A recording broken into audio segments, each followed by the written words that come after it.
Alright mga amigos, kanselado na umano ang Mayweather vs Pacquiao rematch na ipalalabas dapat ng Netflix sa September 19. Nitong Pebrero, inanunsyo ng giant streaming platform na Netflix na kasado na ang Mayweather-Pacquiao 2 at ito ay gaganapin sa The Sphere Las Vegas.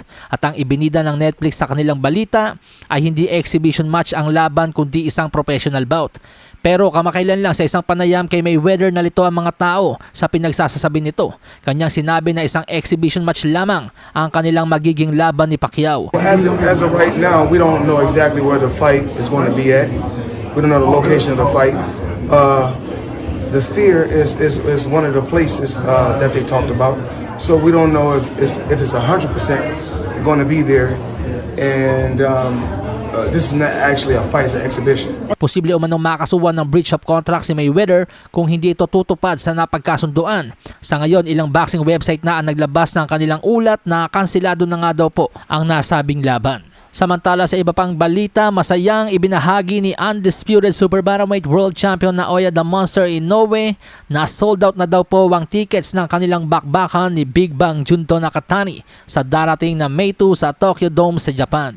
Lahat daw ng hindi makakadalo sa event, i-enjoy na lang ang laban sa pagbili ng pay-per-view via Lemino. Pinaniniwala ang buburahin ng Inoue versus Nakatani ang record na naitala ng Inoue versus Nery. Kung ang bakbakang Inoue versus Nery noon ay dinaluhan ng 45,000 katao o 50,000 katao, tinatayang nasa 57,000 katao daw po ang manonood ng bakbakang Nakatani at Inoue sa darating na Mayo. Sa iba pang balita, nagbigay babala si Unified World Super Welterweight Champion Sanders Sayas sa kanya makakalaban na si Jarwan Boots Ennis sa darating na Hunyo. Matatandaan matapos i-anunsyo ang laban, nauna nang bumanat si Ennis kay Sayas at sinabi nitong hindi siya masyadong nagagalingan sa Puerto Rican. Ani Ennis, "I appreciate him for giving me the opportunity, but I don't really see much. I am taking over. This is my division. It doesn't matter what he does or brings to the table." Pero belta nga po ni Sayas, ipapakita niya kay Ennis kung bakit ang 23 anyos na ito ay isang Unified World Champion na. Dadalhin daw po ni Sayas si Ennis sa isang bakbakan na hindi pa niya nararating.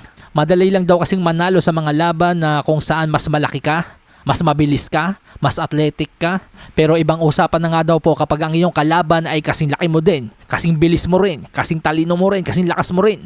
Tulad ng babanggain ngayon ni Ennis na si Sayas. I feel like it's the same way. I'm gonna rip his heart out. I'm gonna take him to somewhere he's never been. You know, he's gonna feel uncomfortable. He's gonna be uncomfortable when it comes to fight night. It's easy to face guys that you're bigger than them, you're more athletic than them. But when you're facing a guy that is as big as you, that is as athletic as you, that is as composed, as smart as you, it's a whole different story. And come June 27th, he will see why this 23-year-old is a unified world champion. Isa pa sa mga banat ni Sayas kay Ennis, ang kampo nga daw po ni Ennis ay 0-2 laban sa mga top rank fighters at magiging 0-3 na matapos ang kanilang laban. Sahin ang baraha, patunayan mo sa akin ha, sino man ang mabunot na kalaban, di ka tatakbo ha, sa